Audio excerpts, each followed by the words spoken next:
왜 커스텀 HBM이냐? 첫 번째 변화는 지금까지는 예를 들면 삼성이나 하이닉스 입장에서는 직접적으로 베이스 아이를 만들었을 텐데 이제는 3나노로 가버리면 못 만들어요. 그럼 이걸 누가 만들어야 될까요? TSMC에게 위탁을 하게 된 일이 생기게 됩니다. 소위 헤게모니를 빼앗길 우려도 있다. 삼성 하이닉스가 만들던 그냥 메모리가 아니라 TSMC가 뛰어들어오고 거기에 브로드컴, 마벨 같은 업체들이 직접 여기에 설계를 도와주게 되는 굉장히 복잡 다단한 모델로 변해가는 것이 커스텀 HBM의 향후의 향방입니다.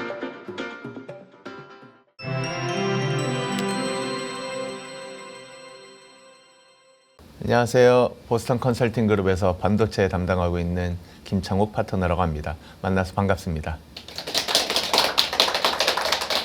네, 오늘은 지난 시간에 이어서 좀 세 가지를 좀 다뤄보려고 합니다. 그래서 한국의 경제의 가장 관심사, 메모리 반도체. 그래서 메모리 반도체의 전체적인 상황, 그리고 미중 분쟁이 가져온 메모리 반도체에 대한 영향.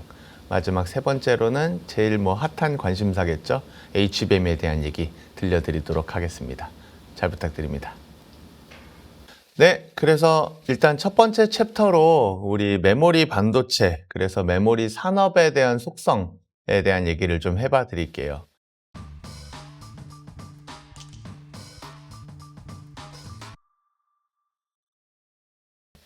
아마 지난번에 제가 한번 말씀을 드렸던 것 같은데 메모리 반도체가 특징이 하나가 있죠. 그래서 조금 더 커머디티라고 불리우는 소위 말해서 스페셜티 제품과는 다르게 범용성을 띠는 제품이다라는 얘기들을 많이 하게 되고요. 그래서 지난번에 말씀드렸던 게 이제 폰노이만의 법칙을 한번 얘기 드린 적이 있어요. 그게 무슨 얘기였냐면 컴퓨터를 여러분들이 생각을 해보시면 컴퓨터 안에 CPU가 있고 그 다음에 주로 이제 옆에 D램이 붙어 있고 낸드를 쌓아놓은 SSD라는 게 붙어 있죠. 그래서 기본적으로는 폰노이만이라는 법칙은 CPU가 연산을 하는 데 있어서 혼자 계산을 하면은 계산이 어렵죠. 즉 예를 들면 3 더하기 4 곱하기 8을 한다. 그러면 3 더하기 4에 7이라는 걸 더해 놓고 곱하기 8을 했을 때 계산이 빨라지는 거예요. 그렇기 때문에 이제 옆에 CPU 옆에 D램이라는 게 붙어주고요. D램은 CPU가 연산하는 데 있어서 필요한 정보들을 계속 저장을 하면서 공급을 해주는 역할을 하고요. 그 다음에 이제 낸드를 쌓아놓은 SSD라는 곳 안에 오퍼레이팅 시스템이 들어가 있죠. 그래서 어찌됐든 CPU, D램, 낸드가 세 개가 하나의 중요한 컴포넌트로서 컴퓨팅을 하는데 이제 중요한 역할을 한다. 이게 가장 기본의 시작에 대한 얘기입니다. 근데 이제 낸드도 좀 유사하겠지만 오늘은 D램 중심으로 좀 설명을 드리면 D램을 만들 때에는 제덱이라는 표준이 있어요. JEDEC라고 해서 반도체를 만드는 회사들 그리고 반도체를 결국은 쓰는 회사들이 컴퓨터를 만들거나 스마트폰을 만들거나 하죠. 그러면은 이 만드는 회사들이 다 같이 모여서 예를 들면 1.5년 뒤 혹은 3년 뒤에 나올 반도체, 메모리 반도체 그리고 CPU에 대한 스펙을 서로 논의를 해요. 왜 그렇게 하냐면은 생각을 해보면은 CPU는 엄청나게 빠르게 연산을 하고 있는 칩이에요. 그래서 예를 들면 아까 말씀드린 대로 3 더하기 4 곱하기 7을 막 열심히 하고 있단 말이죠. 그런데 내가 3 더하기 4라는 데이터를 D램에게 야, 이 데이터를 줘라 라고 했는데 얘가 CPU가 두뇌 회전 속도보다 공급해주는 속도가 느리면 결국은 아무런 의미가 없는 거죠. 그래서 얘네 둘의 속도를 싱크를 맞추고자 해요. 그래서 예를 들면 3년 뒤 혹은 가까운 1.5년 뒤, 실제 표준은 한 5년 뒤 제품부터 만들어지긴 하는데 대략적으로 야, CPU는 이런 속도로 우리는 연산을 할 거니까 D램은 이런 속도로 연산을 해서 이거를 동기화시키자. 그래서 여기서 이제 소위 스피드 클럭 이렇게 해서 어느 타이밍에 어느 정보를 줄 건지를 결정을 합니다. 결국은 이게 미리 결정이 된다라고 얘기하면은 무슨 말을 하는 거냐면 D램은 표준화가 된다는 얘기예요. 즉 CPU가 이런 식으로 만들 거에 D램은 이 속도로 데이터를 공급해 줘라는 게 정해지는 순간 얘는 스펙이라는 게 정해진 거고 그 스펙이 정해지는 순간에 결국 삼성전자가 만들든 하이닉스가 만들든 마이크론이 만들든 똑같은 제품이 될 수밖에 없다는 거예요. 단 하나의 유일한 차이는 이들이 실제로 고객사, 예를 들면은 델이나 뭐 삼성전자 노트북이나 레노버 같은 데서 실제로 써보니까 이 디램은 빨리 고장 나는데 실제로 써보니까는 야 이거 낮은 온도에서 잘 구동이 안 됐는데 니 건? 라고 하는 신뢰성의 차이는 존재를 하지만 기본적으로는 얘는 D램이야. 내가 예를 들면 키 153에 뭐 몸무게 얼마가 나가는 사람이야 라는 스펙으로 따져보면 이건 똑같은 거예요. 그러니까 여기서부터가 이제 중요한 얘기가 됩니다. 그래서 이제 메모리업의 특징으로 가면 이제 저희가 세 가지를 보통 얘기를 해요. 첫 번째가 이제 지금 얘기했던 얘기입니다. 그래서 메모리는 범용품이다. 왜냐하면 말씀드린 대로 스펙이 정해졌기 때문에 범용품이라는 속성은 뭡니까? 그러면 고객사의 관점에서 얘네 셋은 결국은 똑같으니까 아주 심하게 얘기하면 신뢰성도 큰 차이가 나지 않는다는 그냥 결과를 가지고 있다면 최종적으로는 고객사의 선택 기준은 내가 제품을 만들어낼 때 누가 제일 먼저 완성도 있게 갖고 왔니? 예요.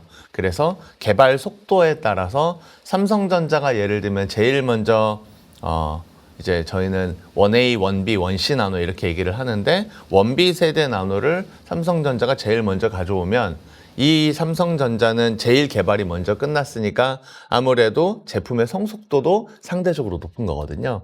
그 다음에 예를 들면 하이닉스가 6개월 뒤에 개발 완료했어 라고 갖고 오면 6개월의 시간의 갭이 있고 삼성전자는 앞에 달린 6개월 동안에 조금 더 신뢰성을 더 만들어 놨을 거고 만드는데 제조 공정 안에서도 수율, 생산량이 많아질 거고 그러니까 고객 입장에서는 수율이 높다고 얘기를 하면 결국 가격을 더 싸게 공급할 수도 있다는 얘기거든요. 그러니 고객사 입장에서는 이게 메리트가 있으니까 너는 퍼스트 벤더로 내가 50%의 물량을 줄게. 그 다음에 하이닉스가 들어오면 너는 세컨 벤더로 30% 물량을 줄게. 이런 식으로 가기 때문에 어찌됐든 범용품 그리고 개발의 속도가 중요한 특성을 갖는다. 이게 첫 번째 얘기고요. 두 번째 얘기는 그런데 이제 여기서 또 하나의 고민은 범용품이라는 제품의 속성이에요. 범용품이라면은 나는 어떤 고객이든 간에 만드는 제조사 입장에서는 그냥 만들어서 팔면 되죠. 반도체 제조 공정이 어떤 원가를 가지는지가 이제 중요한데 전체의 100% 중에서 보통 영업이익률과 간접비가 한 40%를 차지합니다. 그리고 한 20%가 변동비예요. 재료비 등의 변동비. 그리고 나서 나머지 40% 이 메인을 차지하는 게 뭐냐면 소위 케이펙스, 그래서 고정비죠. 그래서 팹을 만드는 데 투자비, 그 안에 들어가는 장비 비용이 40%나 돼요. 그러면 고정비가 40%고 변동비가 20%밖에 없지 않습니까? 그러면 고정비 40%가 가만히 있어도 돈이 흘러나가는 거잖아요, 이거는. 그러면은 결국 제조사 입장에서는 소위 말해 공헌 이익만 넘기면 이게 이제 그 고정비를 상쇄만 시킬 수 있으면 무조건 찍어내는 게 좋은 거예요. 그래서 팹은 그냥 웬만하면 뭐 우리 재작년에 있었던 엄청난 다운턴 그 정도로 심각한 시기가 아니면 무조건 생산을 합니다. 계속 생산을 해내고 왜냐하면 범용품이니까 생산을 해놓고 안 팔리면 재고로 쌓아놨다가 누군가가 시황이 좋아지면 팔아내면 되는 거거든요. 그러니까 아주 심하게 얘기하면 비누 같은 거예요. 비누 같이 그냥 계속 찍어내는 게 오히려 유리한 거죠. 그래서 이 고정비가 40%나 되는 이유 때문에 그리고 범용품이기 때문에 그냥 무조건 찍어내는 게 유리하다. 그러면은 재고가 계속 쌓이게 되는 많이 안 팔리면 재고가 쌓이고 많이 팔리게 될 때는 엄청나게 품귀가 일어나는 이런 현상들이 왔다 갔다 하겠죠. 그래서 결국은 이 결과가 가져오는 게 뭐냐면 생각해보면 나는 시장의 수요에 따라서 엄청나게 가격이 출렁일 수밖에 없어요. 그렇죠? 계속 찍어내고 있고 재고가 쌓이면 가격을 떨궈야지 팔릴 거고 그리고 만약에 시장의 수요가 훨씬 더 공급보다 넘쳐버리면 부르는 게 값이 돼서 가격이 올라가고 그러니까 가격의 편차가 굉장히 요동치는 사이클의 특성을 가질 수밖에 없는 게 메모리의 특성이라고 이해하시면 될 것 같습니다. 그래서 사실은 이제 여러분들께서 보실 때에 메모리가 사이클이 있기 때문에 굉장히 투자하기에 걱정돼요 라는 얘기들을 많이 하시는데 조금 더 장기적으로 이제 좀 한번 보겠습니다. 그래서 메모리의 수요는 계속 증가하고 있어요. 아까 말씀드린 폰노이만의 법칙, 즉 쉽게 생각하면은 스마트폰, 노트북, 그리고 요즘은 이제 데이터 센터. 데이터 센터가 뭘로 구성되어 있나요? 고성능 컴퓨터로 구성되어 있다고 생각하면 돼요. 그걸 서버라고 부를 뿐이죠. 그러면 이 투자는 계속 증가한다. 즉 폰노이만의 법칙을 따라가 보면 CPU가 증가하면 D램은 따라서, 낸드도 따라서 증가할 수밖에 없잖아요. 수요는 계속 증가하고 있고 특히나 이제 요즘의 성장의 동의는 예전에는 스마트폰이 제일 컸었어요. 왜냐하면 1인 1 디바이스라고 하는 게 엄청난 전자제품이에요, 사실은. 게다가 하나의 가격도 지금은 이제 거의 한 200만 원에 육박하고 있으니까. 근데 이제 최근에 들어서 AI 붐이 일어나면서 결국 데이터 센터에 컴퓨터들을 엄청나게 컴퓨팅 파워를 몰아넣는 게 중요하면서 B2C 디바이스, 소위 말해 여러분들이 차고 있는 워치, 스마트폰, PC들의 디바이스보다 B2B용 디바이스, 그래서 데이터 센터라는 데 들어가는 디바이스의 판매량이 크면서 시장의 성장의 동인도 B2C, 우리 같은 그냥 일반 사람들이 키워줬던 거에서 B2B로 크게 바뀌고 있는 게 이제 주요한 트렌드예요. 그래서 성장세를 좀 보면 메모리의 캐파, 단위 용량의 성장과 그 다음에 삼성전자, 하이닉스, 마이크론의 캐파 투자를 보면은 보통 지금 저희의 기준으로 한 8%, 9% 성장한다고 보고 있어요. 그런데 문제는 앞에서 얘기했던 거.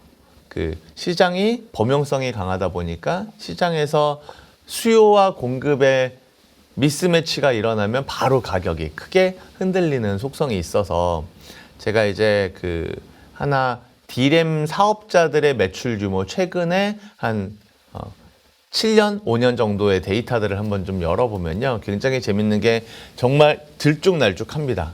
그래서 삼성, 하이닉스, 마이크론의 그냥 D램의 매출이라고 하고 연간 매출을 보면은 어찌 보면 어느 시점부터 어느 시점까지 우리 소위 이제 연평균 성장률 CAGR이라는 걸 긋는데 어느 시점에 긋고 어느 시점으로 끝내느냐에 따라서 심하게는 2% 성장, 마이너스 성장, 심하게는 8% 성장이 왔다 갔다 하죠. 그러니까 그만큼 매출의 폭이 많이 위아래로 움직이는 업이다라는 건데 이제 여기서부터 아까 잠깐 말씀드렸던 투자자들의 고민, 야, 이 사이클을 어느 시점에 맞춰서 내가 투자를 해야 되냐.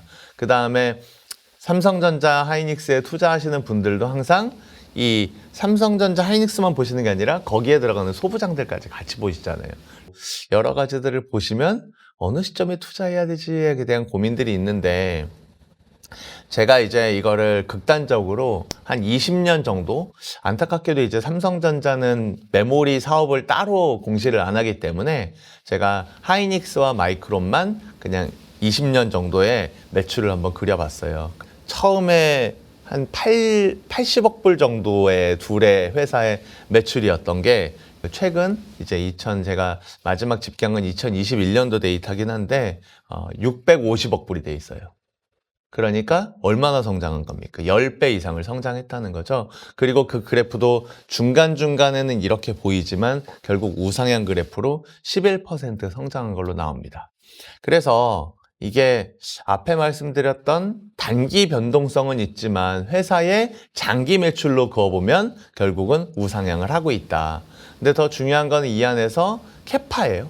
캐파라는 게 뭐냐면 결국은 제조사들 입장에서 고객의 수요를 맞추기 위해서 내가 얼만큼 웨이퍼를 생산할 거냐의 단위잖아요. 보통은 웨이퍼 퍼 먼트라고 월간 생산량 기준으로 얘기를 하는데 이것도 역시 그어보면 물론 이 안에서 이제 3년 전에 감산 사태는 캐파분의 유틸라이제이션이라는 표현을 쓰는데 보통은 반도체 팹의 가동률은 90%, 95% 이상으로 돌아가야만 해요.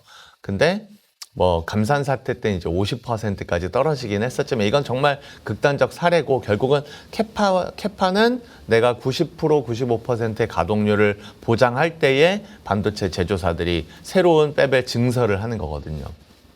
그래서 이 웨이퍼 팹 기준의 생산량 그래프를 다시 그려보면 웨이퍼 퍼 먼스로 그려봐도 역시 8% 성장을 한 20년 동안 꾸준히 하고 있는 업이다 라고 이해하시면 돼요. 이제 우리의 고민 포인트는 내가 단기 투자를 했을 때는 당연히 사이클을 받을 수밖에 없다. 그런데 장기적으로 보았을 때는 말씀드린 것처럼 폰 노이만 법칙 그리고 B2B에서 B2C에서 B2B로의 성장의 전환, 그래서 끊임없는 CPU의 성장 그리고 GPU의 성장이 아까 제가 CPU만 얘기했지만 GPU의 성장이 결국 D램이 달라붙어주고 HBM이 달라붙어주고 낸드가 달라붙어주면서 같이 동반 성장하는, 따로 성장할 수가 없는 거죠. 폰 노이만 법칙이 대략 1940년대쯤에 개발이 됐고 그때 도입이 됐어요. 지금이 이제 거의 한 100년이 됐죠. 폰 노이만 법칙은 깨지지 않습니다. 이거를 깨는 순간 뭔가 시스템의 구조를 바꿔내면서 새로운 성능은 낼 수 있겠지만 결국은 이게 모든 가성비 게임이거든요. 가성비를 내기 위해서 폰 노이만의 법칙은 아직까지도 깨지지 않는 거고 굳이 깰 이유가 없는 겁니다. 가장 훌륭한 컴퓨팅 방법이기 때문에. 그래서 모두 다 그냥 동방향 혁신을 하고 있기 때문에. 다시 돌아와서 시장의 성장은 견조하게 가고 이게 비록 프라이스는 흔들릴 수 있지만 제가 말씀드렸던 기본적인 퀀터티로는 계속 성장을 하고 있다. 그 퀀터티가 D램 자체 용량 성장일 수도 있지만 결국 웨이퍼 장수의 성장으로 끊임없이 따라오고 있고 유일하게 P가 흔들리는데 프라이스가 흔들리는데 말씀드렸던 대로 20년을 그어봐도 중간중간의 편차는 굉장히 미미하고 예를 들면 20년 대비 10배 성장을 해온 업이다. 그래서 앞으로의 성장도 이게 크게 바뀔 가능성은 없다라는 게 중요한 포인트이고요. 마지막으로는 이제 과거에는 그것도 가격 변동성도 되게 더 컸었어요. 심하게 이제 저희가 표준 편차 기준으로 얘기를 해보면 한 YOI, 이어 오버 이어, 전년 대비 얼만큼의 표준 편차가 일어났느냐라고 보면 한 35% 정도가 막 흔들렸었어요. 그런데 지금은 덜 흔들린다. 왜냐하면 과거에는 D램을 만드는 사업자가 10개 이상 있었어요. 그러면 어떤 일이 생기냐면 서로 자기가 조금이라도 더 투자를 해서 고객의 수요를 더 가져오면 내가 더 많이 돈을 벌겠지라는 판단을 하는 거거든요. 근데 문제는 내가 옆에 플레이어가 얼마 투자할지에 대한 감 잡기도 어렵고 알아보기도 어려워요. 경쟁적 투자를 하죠. 즉 과잉 투자가 잘 일어나요. 그런데 지금은 메모리 플레이어, D램 플레이어 3개밖에 안 남았죠. 그래서 이들끼리도 서로 옆에 플레이어들이 얼만큼씩 투자하는지를 보고 고객사가 아무리 요구를 해도 과잉 투자를 안 하고 있습니다. 그래서 대표적으로 지금 현재 벌어지고 있는 일이 마이크론이 며칠 전에 실적 발표를 했잖아요. 그때 이제 이런 얘기를 합니다. 2026년도는 무조건 공급 부족이고 2027년조차도 공급 부족이 이어질 것 같다.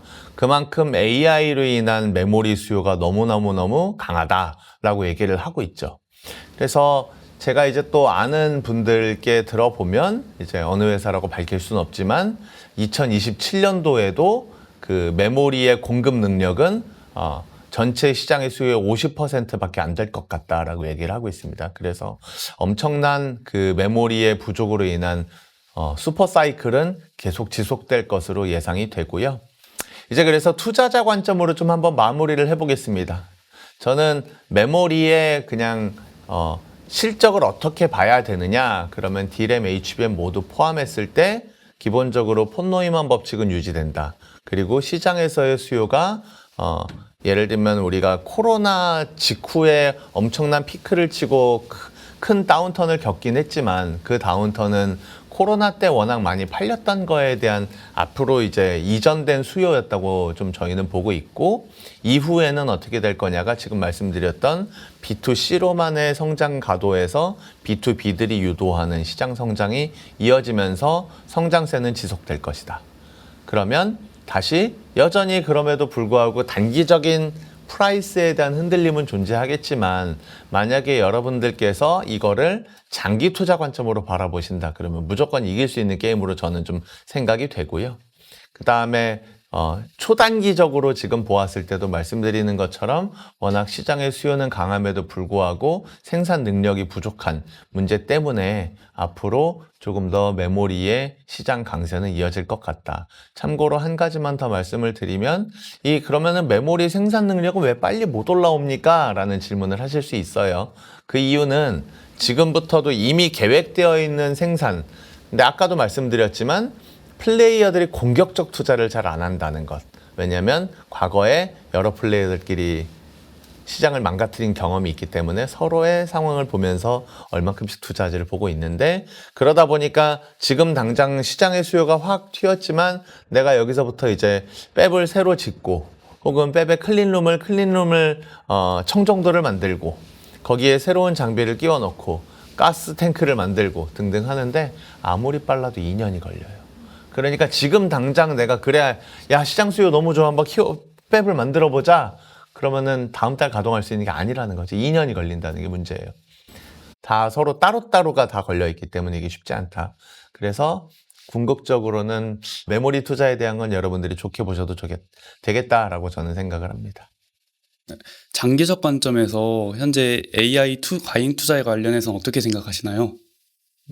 많이 받는 질문이죠. 몇 가지 그냥 시각이 있는데, 일단 기본적으로 2028년도, 9년도까지 하이퍼스케일러, 4대 하이퍼스케일러들이 투자하겠다고 하는 데이터 센터의 투자 금액이 5천억 불이 넘어요. 한 6천억 불까지 될 거라고 보고 있어요.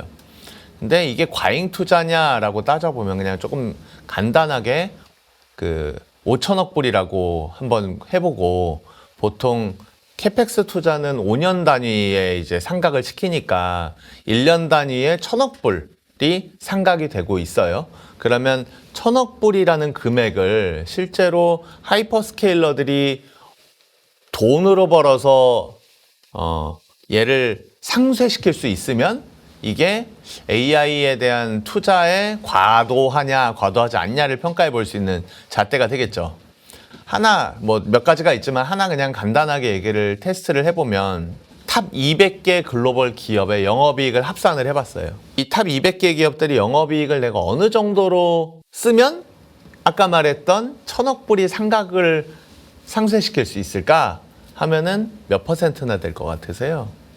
머릿속에 생각은 막 20, 30% 막 이러니까 과잉이라고 생각하는 것 같죠?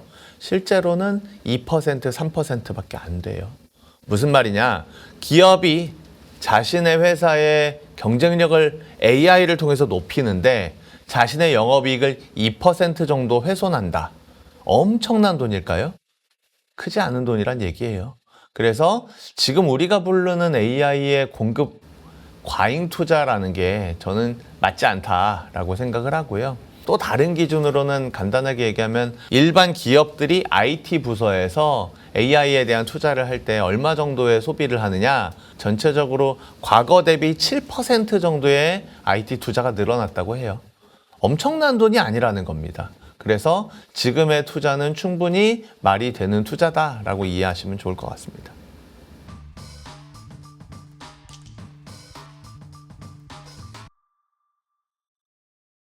이제 두 번째 얘기 한번 가볼까요?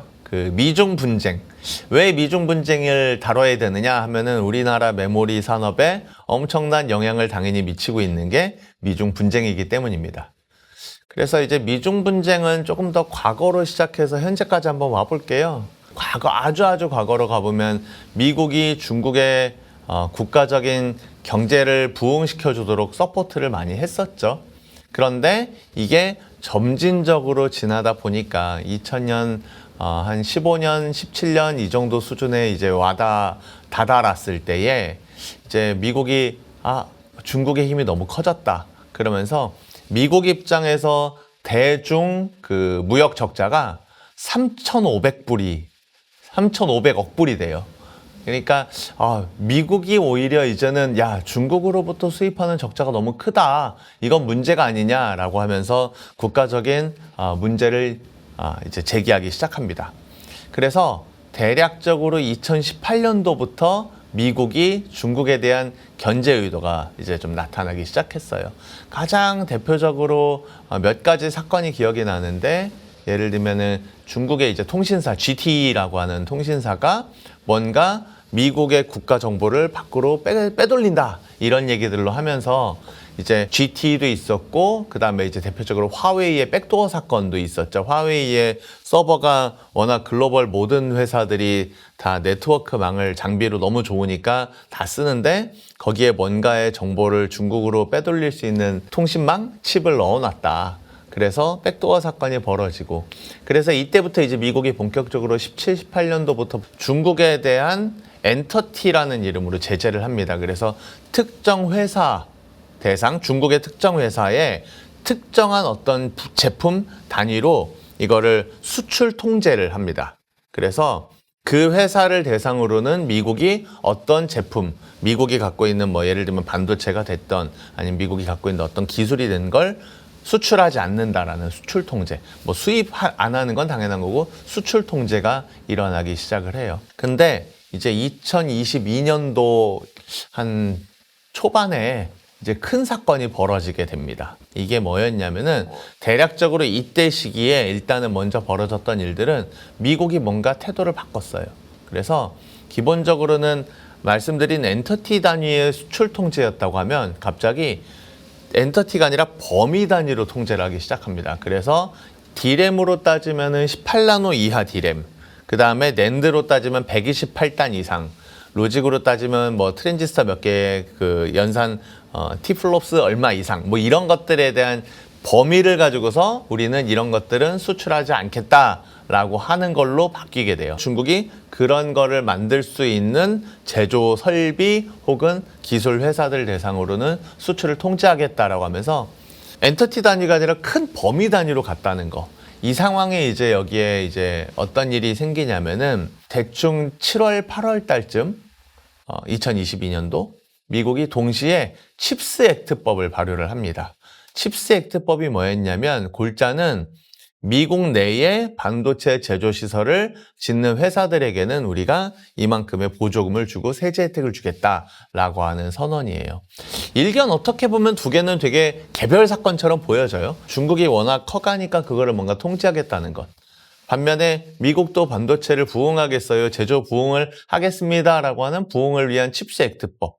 개별적으로 노는 것 같죠. 속내를 들여다보면 미국이 칩스 액트법을 만들게 된 거는 이미 3년 전부터 고민을 했었던 거예요. 미국이 자신의 경제 부흥을 위해서 반도체 자체가 워낙 중요한 산업의 축이기도 하지만 반도체 팹이 가져오는 경제적 부가가치, 예를 들면 팹 하나의 부가가치가 1,000억 불, 그 다음에 팹을 만들면서 1,000억 불에다가 더해지는 2차 벤더, 3차 벤더들에 대한 소부장들이 또 1,000억 불, 그 다음에 그 팹이 생김으로써 그 지역 주변의 경제가 활성화되는데 또 1,000억 불. 그래서 1,000억 불짜리가 곱하기 3이 되는 경제 효과라는 걸 미국은 주목을 한 거예요. 근데 또 하나의 이제 그 주목했던 포인트는 중국 제조 2025, 굉장히 옛날 얘기, 이제 벌써 2025가 됐네요. 중국 제조 2025와 이제 그 넥스트 플랜들이 있는데 거기에서 선언했던 게 뭐였냐면 중국이 현재 그때 당시에 이제 중국 제조 2020을 발표할 때 현재 반도체 자급률은 20%밖에 안 된다. 근데 이 자급률을 70%까지 우리는 올릴 거야 라는 거였어요. 자, 그러면 전 세계 글로벌 반도체의 수요에 중국이 차지하는 비중은 약 30% 정도 되죠. 그러면 30%의 20%, 즉 전체 반도체 수요의 6%는 중국이 이미 수급을 자급을 하고 있었어요. 근데 이걸 70%까지 올리겠다. 즉 그러면 70 곱하기 30을 하면은 21%. 즉 6%의 시장 점유율을 중국이 21%까지 끌어올리겠다는 계획이죠. 이게 누구에게 위기입니까? 모든 반도체 회사들에게 대한 위기가 되는 거죠. 왜냐하면 자기가 수출하고 있었던 시장에 6%짜리 밖에 안 되던 시장이 21%로 15%포인트가 없어져 버리는 거예요. 15%포인트는 지금 기준으로 한 6천억 불의 15% 정도이니까 굉장히 큰 비중의 금액이 없어진다는 거거든요. 근데 이제 여기에 미국의 칩스 액트는 왜 들어왔을까요? 이 15%의 포인트를 자기가 없어지지 않게 막는다가 일단은 미중 분쟁의 포인트였고, 거기에 이 15%를 내가 미국이 커버하겠어. 물론 15%를 다 할 수는 없었겠지만, 그러면 칩스 액트법이라는 것으로 자기의 자국으로 끌고 와서 자기가 이거에 대한 수요를 미국발 수요로 만들어내겠다. 그게 어느 나라가 만들던 간에 미국발 수요로 만들어서 경제적 부가가치를 누리겠다라고 하는 욕심이었죠. 그래서 이제 이 상황에서 미국이 칩스법을 발효를 하고 나서 굉장히 많은 나라의 팹들이 미국으로 올 거를 기대했어요. 그러나 결과는 없었죠. 왜냐하면 그래 뭐 예를 들면 한국의 입장에서도 미국이 뭐 정치 군사적으로 강한 나라긴 하지만 내가 보조금을 받아서 미국에다 팹을 만들어야 할 경제적 가치도 안 나오고, 그러니까 뭐 예를 들면은 미국에다가 팹을 지으면은 거기 일하는 건설 자재와 건설 노동자들의 인건비가 너무 비싸요. 팹을 짓는 것 자체도 비싸요. 그러니까 이게 쉽지 않은 선택이어서 말을 이제 안 들었고, 미국의 입장에서 이제 다른 나라들이 오기를 바랬지만, 그리고 이제 ASML도 처음에는 미국에 동조를 해서 중국에 노광 장비를 안 팔게요라고 했다가 금세 철회를 했었어요. 그러니까 이제 미국이 고민을 합니다. 어떻게 해야 이 칩스법이 발효를 하고 자기네들의 힘이 진짜로 구동을 할까? 라고 했을 때 저는 엄청난 묘안을 쓴 게 바로 한국 팹들을 공격한 거다라고 이해를 하고 있습니다. 그게 무슨 말이냐면 2022년도 7, 8월쯤 칩스 액트법을 발효를 했고, 실제로 칩스법에 칩스 동맹이라고 막 여러 나라들을 자기 나라로 알아라고 했지만 안 오는 순간에 이거를 정말 엄청난 트리거로 대략적으로 10월 달쯤에 지금은 이제 VEU라고 불리우는 허가 제도를 만들죠. 그래서 무슨 허가 제도였냐면 미국이 갖고 있는 기술과 장비를 사용하는 어떤 제조품이 중국으로 넘어갔을 때는 미국의 승인을 받아야 된다였어요. 근데 이게 뭐냐면 미국이 강력한 마켓쉐어를 가지고 있는 게 몇 가지가 있는데요. 가장 크게는 그 설계 EDA라는 툴이 있고요. 또 하나는 더 영향이 큰 장비들. 그래서 어플라이드 머티리얼 램 리서치 하는 회사들이 만드는 선단 공정 장비들은 마켓쉐어가 90% 이상이에요. 즉 독점이에요. 이들이 없으면 반도체 공장을 못 만드는 겁니다. 그러면 미국이 이 수출 통제를 어디다 했냐? 중국 회사에게만 수출 통제를 한 게 아니에요. 중국령에 대한 수출 통제도 해버렸어요. 중국령에 대한 수출 통제를 하는 순간 어떤 일이 생깁니까? 삼성 하이닉스가 우시 등 여러 중국의 팹들이 있죠. 이 팹으로 미국의 장비가 못 들어가는 겁니다. 그러는 순간 어떻게 되나요? 한국이 가지고는 있지만 중국의 팹이 가동을 몇 년 안에는, 왜냐면 반도체 세대가 진화하면 그 다음 세대 걸 못 만든다는 얘기거든요. 예를 들면 3년 안에는 이 팹은 깡통이 되어버린다는 거였죠. 미국이 이걸 딱 거는 순간 우리나라 그때 당시 엄청나게 뉴스가 많이 나왔어요. 10월 달쯤에 보세요 한번. 그러면 난리가 납니다. 어떡하지? 그래서 이제 한국 반도체 회사들이 미국을 찾아갑니다. 뭘 해야 되겠습니까? 와서 팹을 지으시오. 보조금도 드릴게. 그래? 가겠습니다. 그래서 삼성 같은 경우는 파운드리 팹을 짓겠다고 했고, 하이닉스는 HBM 패키징 팹을 짓겠다고 하죠. 그렇게 되면서 미국이 생각하는 꿈이 이루어지기 시작합니다. 일단은 미국의 팹들이 건설이 일어나고, 그러니까 그걸 보면서 이제 불안한 TSMC도 따라오죠. 그래서 결국 칩스법이 가지고 오려고 하는, 아까 결국은 미국이 궁극적으로 자신 나라의 반도체 생산 기지를 만들고 경제적 부가가치를 만들겠다고 하는 노력들이 실제로 현실화되고 있는 게 상황이고요. 그래서 이제 이 상황에서 조금 더 진화를 한 건 미국이 이게 근데 나 혼자 힘으로는 잘 안 되겠구나라는 생각들을 하죠. 그리고 이게 칩스법이 나비 효과를 가져왔었어요. 그래서 미국 같은 경우는 혼자 하기 어렵다. 그래서 미국은 인제는 캐나다에서 머리를 좀 데리고 오고, 반도체 전 공정은 워낙 효율적인 공정이라서 인건비가 덜 들지만 후공정은 인건비가 좀 더 많이 들거든요. 그러면은 멕시코를 나는 후공정의 거점으로 쓰겠다. 그래서 아예 프렌드 쇼어링이라는 단어를 씁니다. 그래서 캐나다와 미국과 멕시코가 합쳐져서 뭔가 반도체의 생산 클러스터를 만들겠다. 이런 얘기를 하고요. 그러니 미국이 저러고 있는 거를 가만히 바라볼 수는 없죠. 유럽이 EU도 프렌드 쇼어링을 하죠. 그래서 비슷한 생각으로 이스라엘의 머리와 폴란드의 노동력과 독일에 있는 전공정 팹으로 프렌드 쇼어링을 하겠다라고 하고 있고, 그러다 보니 이제 이게 반도체가 저대로 있으면은 반도체가 없는 나라는 큰일 나겠구나라고 생각한 여러 나라들 더하기 이거 돈이 되겠는데라고 생각한 나라들, 그래서 베트남, 말레이시아, 싱가포르, 그 다음에 이제 심지어 인도까지도 반도체 팹을 만들겠다는 엄청난 선언들을 하면서 보조금을 주겠다고 난리를 부리면서 지금의 상황까지 와 있고요. 마지막으로 이제 하나가 좀 달라진 게 이제 앞으로의 전망인데, 기본적으로 바이든 정부 때는 팹을 보조금을 통해서 내가 유치하겠다라는 움직임을 가지고 왔었다고 하면, 트럼프는 야, 그걸 굳이 왜 보조금을 주냐?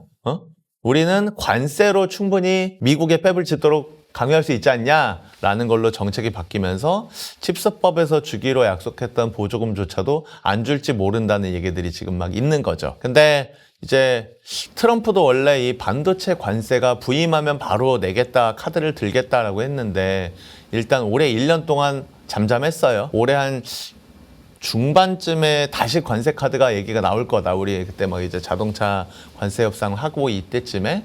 그런데도 잠잠한데 왜 그런가 살펴보면요. 미국이 반도체의 수입량이 대략적으로 한 800억 불 정도 일단 수입을 하고 있어요. 전체 반도체 시장 내에서 그래도 한 500빌리언 달러 치면 한 15% 정도를 수입을 하고 있고, 그 다음에 애플의 아이폰에 반도체가 들어가고, 물론 반도체가 물류적으로는 중국 박스콘으로 갔다가 미국으로 들어오는 거긴 하지만 이 금액까지 다 포함을 해보면은 미국이 반도체 수입이 한 20% 넘거든요. 그러니까 관세가 다른 나라를 뭔가 옥죄일 수 있는 방법으로도 쓰일 수 있지만, 반대로 자신에게도 단점이 생길 수 있는, 경제적으로는. 그렇기 때문에 이거를 미국도 관세 카드를 지금 들기에는 살짝 애매한 상황으로 보여지고 있습니다. 미국이 중국을 견제하느라 TSMC보다 삼성을 좀 더 키우려고 하는 것 같은데, 그 부분에 대해 어떻게 생각하시는지. 미국이 삼성을 키우려고 한다는 말은 아주 정확한 표현은 아닐 것 같은데요. 오히려 많은 고객들이 TSMC보다 삼성을 응원하고 있다가 더 정확한 표현인 것 같아요. 무슨 얘기냐면, 일단 TSMC가 지금 모든 반도체 생산의 바틀렉이에요. 그래서 예를 들면은 TSMC의 3나노 캐파를 내가 받고 싶다라고 하면 TSMC에게 고객들이 가서 줄을 섭니다. 그래서 나 캐파 좀 주세요. 그러면 TSMC 입장에서 줄을 서시오. 약간 이런 모드예요. 그래서 미안하지만 3개월 이내는 안 돼. 미안하지만은 원하는 캐파가 100이면 그중에 50밖에 일단 안 돼. 이렇게 하니까 고객들 입장에서는, 예를 들면 엔비디아 사례를 들어보면, 엔비디아는 자기가 칩을 만들면 만드는 대로 팔 수 있어요. 지금은 그냥 무한 지금 수요가 오히려 너무 많아서. 근데 TSMC 때문에 TSMC의 캐파를 다 할당을 못 받으니까 생산을 못하고, 그게 다른 말로 하면 기회 손실이 일어나고 있죠. 그래서 고객들의 불만은, 야, 이게 두 가지 걱정이 다 있는 겁니다. 야, 이게 TSMC에게 캐파를 항상 종속돼서 내가 생산을 못하는 게 맞냐. 두 번째, 만약에 TSMC에게 무슨 일이라도 생기면, 지진이 일어나든 전쟁이 일어나면 이거 어떡하지? 이 걱정입니다. 그러면 독점이라는 상황에서 어떻게든 내가 멀티벤더가 필요한 거고, 인텔을 기대하기에는 인텔이 너무너무 멀었어요. 지금 보기에는. 그러니까 고객사들 입장에서는 삼성이 어떻게든 경쟁력을 끌어올려서 세컨벤더, 우월한 세컨벤더가 되어야 한다라는 입장에서 고객들이 이번에 이제 테슬라가 고민을 하고 있고, 엔비디아도 그렇고 구글도 이전 세대의 제품들을 자꾸 맡기려고 하는 게, 삼성이 기술은 어차피 경험을 많이 해야지 좋아지는 거거든요. 그래서 이 기술의 경험들을 주기 위해서 고객들이 밀어주고 있고, 다시 정부도, 미국 정부도 아예 생각이 없진 않겠죠. 그러니까 왜냐하면 대부분의 팹리스 고객들의 큰 고객들은 다 미국이잖아요. 탑 7, 이 다 미국 고객들이에요. 그러니까 미국 정부의 입장에서도 그런 생각들은 할 수 있을 거고, 어찌됐든 TSMC는 이미 잘 갖춰져 있고 삼성을 키워주는 게 좋겠다라는 생각을 안 할 수 없는 거죠.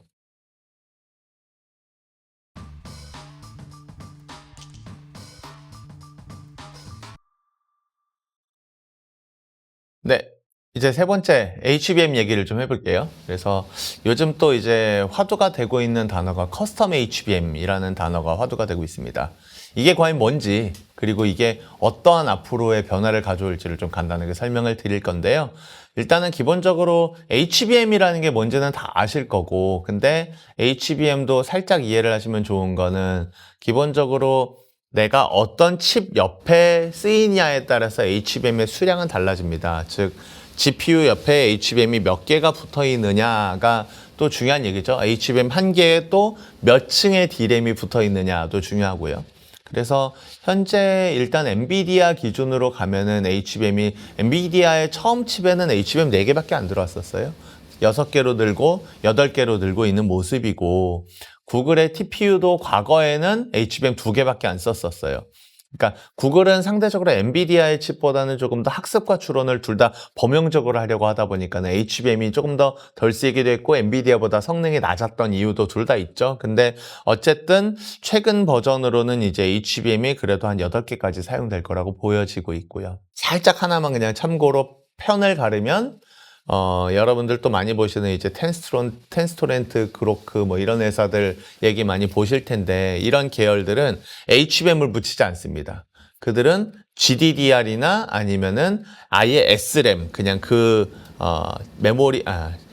GPU 옆에다가, 정확하게는 NPU 옆에다가 SRAM이라는 블락들을 만들어가면서 커버를 하려고 하는 움직임. 그래서 HBM만을 바라보시는 분들께는 말씀드린 엔비디아 TPU 이런 류의 칩을 좀 보셔야 시장을 제대로 보실 수 있다 이고요.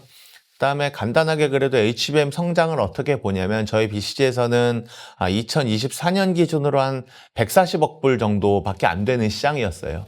그런데 지금 한 2029년도 기준으로는 이게 연 22% 성장을 해서 자그마치 3배가 넘는 성장이 될 거라고 보여지고 급격한 성장을 기대하고 있고요. 고객사들, 서버를 만드는 회사들, 하이퍼스케일러들 입장에서도 원가적으로는 D램과 HBM의 원가가 4년간 14배 증가할 거라고까지 보고 있어요. 그래서 이게 어찌 보면은 굉장히 급격한 성장을 하고 있는 그 산업 영역이다라고 보시면 되고요.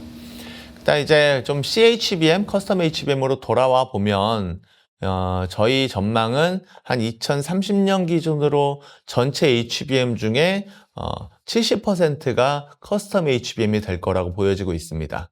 자, 일단 기본적으로 커스텀 HBM이란 게 뭔가 하면, 기본적으로 지금까지는 메모리 회사가 가장 아래층에 베이스 다이라고 하는 로직 칩을 만들고 그 위에 D램을 쌓아서 이 로직 칩이 하는 역할은 이 내 위에 있는 D램의 어느 장소의 어드레스에다가 내가 메모리를 저장할 것인지, 그 다음에 GPU에서 오는 타이밍에 언제 맞춰서 얘를 구동시킬 건지, 그 다음에 이 안에 뭔가 내가 저장을 시키다가 이게 전자가 돌아다니는 거니까 에러도 일어납니다. 그래서 에러가 일어났을 땐 이 에러를 어떻게 코렉션할 건지 등에 대한 관리를 하는 게 이제 베이스 다이에 있었어요. 그런데 이제 왜 CHBM이라는 게 갑자기 나타났느냐가 굉장히 중요한 얘기입니다. 지금까지의 메모리는 아까 첫 시간에 말씀드렸던 제덱이라고 하는 표준이 있고요. 이 표준이 정의하는 건 어느 타이밍에 어느 클락으로 메모리를 저장할 거냐에 대한 결정을 하는 건데, 기본적으로 메모리를 저장하는 방식은 여태까지의 규율은 아주 정확한 건 아니지만 페이지 단위라고 해서, 예를 들면 그냥 가정을 해보면 메모리의 방이 가로 세로 5개씩 해서 25개의 방이 있을 때에 25개의 방 한 개의 방마다 내가 접근을 할 수 있으면 가장 최적일 거예요. 그런데 그렇게 하면은 메모리 자체 효율이, 속도도 안 나고 효율이 안 나니까 페이지라고 해서 예를 들면 2개 총 4개씩을 그냥 한 번에 저장하자, 약간 이런 식의 전송 단위를 그동안에 써왔어요. 근데 이게 이제 스태틱 메모리 채널링이라는 단어를 쓰는 방식이고요. AI의 워크로드에 이제 관련이 있습니다. 그러니까 여태까지는 메모리가 아까 말씀드렸던 페이지 단위로 저장을 한다고 말씀을 드렸어요. 제대기라는 표준에 의해서 어느 시점에 어떠한 주기로 저장할 거냐가 그냥 딱 정해져 있어서 그냥 이대로 저장을 계속 하는 거예요. 그게 메모리를 만드는데 효율이 있었기 때문이거든요. AI는 좀 달라집니다. AI의 워크로드라는 거는 특징적으로 이제 세 가지의 그냥 크게 뭐 예를 들면 방식이 있는데, 하나는 행렬곱, 댄스라고 해서 가로 세로에다 숫자를 집어넣는, 일령을 집어넣는 게 하나고, 또 하나는 스파스라고 해서 내가 필요한 데이터들만 선택적으로 연산을 하는 방법. 그 다음에 컨디셔널이라고 해서 if 뭐면 then 어떻게 저장할 거냐 하는 컨디셔널. 이런 식으로 해서 AI 워크로드라는 게 이제 속성이 이루어집니다. 그러면은 이것들을 저장을 할 때에는 기본적으로 AI 워크로드 안에서 이런 일이 생기는 거죠. 내가 행렬 안에 1이 들어있지만 0도 되게 많이 들어있어요. 그러면 이거는 내가 굳이 저장할 필요가 없습니다. 또 하나는 연산이라는 게 자꾸 쓰던 메모리의 영역들, 일정 영역들만 많이 건드리게 되는 일들도 생기고요. 특정한 시간에 따라서 메모리에 대한 접근이 균등하게 일어나는 게 아니라 피크 타임 때도 있었다가 아이들 타임도 있었다가 이렇게 막 왔다 갔다 하게 됩니다. 그래서 지금까지의 스태틱 메모리 채널링은 이게 효율적이지 못한 거예요. 결과적으로는 데이터 센터의 핵심은 전성비예요. 내가 얼마나 전력을 덜 쓰고 연산을 할 거냐인데, 결과적으로는 스태틱 메모리 채널링이라는 특성상 계속 전자를 저장하다 보니까 소비가 크다. 어떻게 하면 소비를 줄일 거냐? 그래서 다이나믹 메모리 채널링이라는 얘기를 시작합니다. 그게 뭐냐면 특정한 그 행렬 안에서 1이 들어있는 것만 저장하자. 0은 건드리지 말자. 또는 어떤 시점에 피크가 생기면 내가 피크 때에는 저장을 하지만 아이들 타임 때랑 분산을 시키자. 즉 특정한 페이지 단위로 쾅쾅쾅 찍어내는 게 아니라 내가 필요한 점만 찍어서 저장을 하겠다라고 하는 게 이제 다이나믹 메모리 채널링이라는 개념이고요. 고객사들이 이제 이런 걸 요구를 하게 되는 겁니다. 그러면 다시 돌아와서 왜 커스텀 HBM이냐? 지금까지는 메모리를 만드는 하이닉스, 삼성전자가 베이스 다이를 만들고 그 위에다가 D램을 쌓아서 이 베이스 다이에서 어느 곳에다가 메모리를 저장할까? 어떠한 부분에 뭐 에러가 있냐? 그래서 내가 에러가 있으면 어떻게 보정하냐 등등등을 관리하는 게 이 베이스 다이에 있었던 기능이고 상대적으로 좀 단순했었어요. 그런데 커스텀 HBM은 내가 아까 말씀드린 대로 AI 워크로드를 만드는 게 누구예요? 하이퍼스케일러들입니다. 하이퍼스케일러들이 자기 관점에서의 내가 이런 시점에 이렇게 데이터를 저장하는 게 나의 AI 모델의 특성이야. 이 모델의 특성에 맞게, 왜냐면 하이퍼스케일러들마다 모델은 다 틀리잖아요. 그러니까 그 모델에 맞게 자기가 저장하고 싶은 방식들이 있는 겁니다. 그러니까 내가 원하는 방식에 맞춰서 나는 메모리를 핸들링 할게. 그러면 당연히 메모리 입장에서는 고객사별로 달라지는 거예요. 그게 말씀드린 대로 위에 있는 D램 자체가 바뀌는 건 아니고요. 이 밑에 있는 베이스 다이가 달라지는 거죠. 그래서 고객사별 맞춤형 베이스 다이를 만들게 되기 때문에 커스텀 HBM이다라는 얘기가 나오게 되는 겁니다. 근데 이제 이 커스텀 HBM이 조금 더 복잡해지는 이유는 기본적으로는 이게 원래는 GPU 안에 메모리 컨트롤 유닛이라는 게 있었어요. 그래서 이 메모리를 HBM의 베이스 다이에게 신호를 보내서 나는 이렇게 저장할 거야, 여기다가 뭘 해줘라는 것들을 연동을 시켜주는 것이 GPU 안에 있었는데, 지금 얘기하는 개념으로 이게 다이나믹 메모리 채널링으로 가버리면 GPU에서 이 모든 거를 부르는 걸 다 하기가 어려워져요. 그리고 워낙 부르는 방식과 시간들이 막 다양화가 되기 때문에 데이터 연산량이 많아집니다. 그러면 어떻게 하냐면 메모리 컨트롤 유닛이란 걸 분리를 해요. 일부를 떼서 베이스 다이 안으로 집어넣습니다.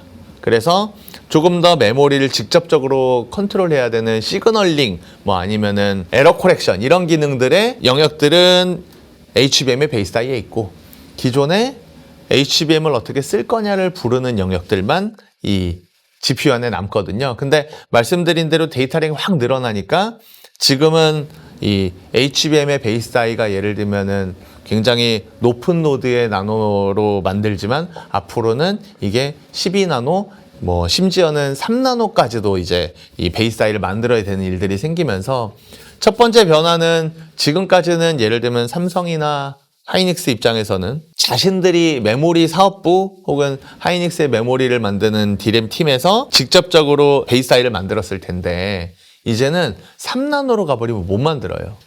그럼 이걸 누가 만들어야 될까요? TSMC에게 위탁을 하게 된 일이 생기게 됩니다. 그래서 SK 하이닉스 입장에서도 TSMC에게 베이스 사이를 위탁하는 일이 하나 생긴다. 이런 변화가 있고요.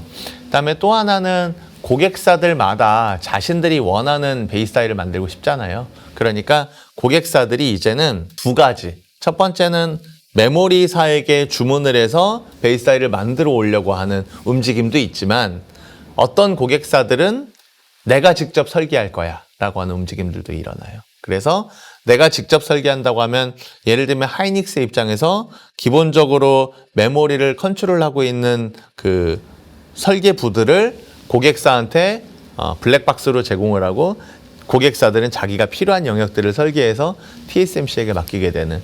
그래서 어떻게 보면은 메모리를 지금 만들고 있는 하이닉스, 삼성, 마이크론의 입장에서는 베이스 사이를 본인들이 만들던 소위 헤게모니를 빼앗길 우려도 있다라는 거고요. 그다음에 이제 이러다 보니까는 굉장히 다양한 움직임들이 벌어지는 게 여기에 엔비디아 같은 고객들도 있지만 브로드컴이나 마벨 같은 고객들은 누구냐면 이들은 고객사, 즉 구글 같은 회사에 구글이 TPU를 만들면 TPU를 만드는 TPU의 설계를 대행해주는 회사예요. 브로드컴, 마벨, 그 다음에 이제 최근에 미디어텍 이런 회사들이 뛰어들어왔고 며칠 전에 삼성이 커스텀 SoC 개발 팀이라는 조직도 만들어 놓은 게 이런 식의 과정들을 이제 하려고 하는 거거든요. 근데 어찌됐든 다시 돌아오면 브로드컴, 마벨, 미디어텍 이런 회사들이 커스텀 HBM의 베이스 사이를 자기가 핸들링 하려고 하는 움직임들까지 일어나면서 다양한 지금까지의 메모리 사업자 삼성 하이닉스가 만들던 그냥 메모리가 아니라 아까 말씀드린 대로 TSMC가 뛰어들어오고 그 다음에 고객사들이 이거에 대한 주문을 하고 거기에 브로드컴, 마벨 같은 업체들이 직접 여기에 설계를 도와주게 되는 굉장히 복잡 다단한 모델로 변해가는 것이 커스텀 HBM의 향후의 향방입니다. 그래서 마무리를 좀 해볼게요. 그 메모리는 말씀드린 대로 앞으로 계속 성장하는 시장이고 그 안에서 미중 분쟁에 의한 불확실성은 일부 존재는 하겠지만 이 방향성이 크게 뭔가 미국이 엄청난 압박을 통해 관세 압박이나 통해서 뭔가 한국의 메모리를 어떻게 크게 흔들 수 있는 그 가능성은 별로 커 보이진 않는 것 같고요.